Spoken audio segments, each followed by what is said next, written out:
And this tonight, as for State Rep and former U.S. Navy Reserve member Matt Schaefer, the impacts in Afghanistan hits closer to home than most people. After spending some time there, he disagrees with the Biden administration's process to take the troops out completely. Once President Biden made the decision to leave completely, it was not done in a manner that allowed us to get all of our U.S. citizens out. It was not done in a manner that allowed there to be some security and some order to the process.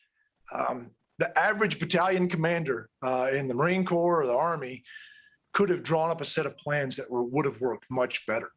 But the political decisions in the White House really erased smart military decisions on the ground.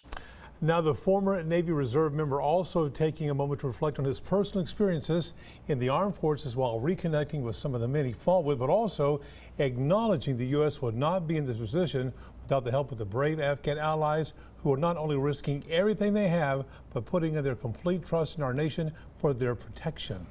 I stood next to the bodies of Afghan soldiers that were killed, lined up in a row on the ground. They were willing to fight. So I have been in touch with some of the men that I served with in Afghanistan, and to a man, they are expressing disgust, sadness, grief, anger. It's really hard to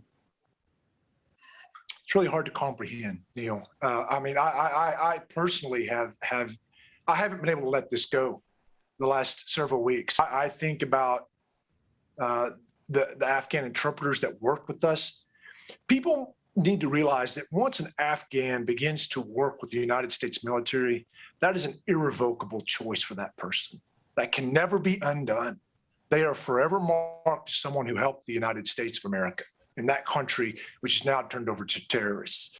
Now, he also points out the concerns of the billions of dollars of military equipment left behind in firearms left in the hands of the Taliban terrorists is just plain irresponsible, saying the potential is highly likely for this group to use on American citizens, also allies stranded in that nation.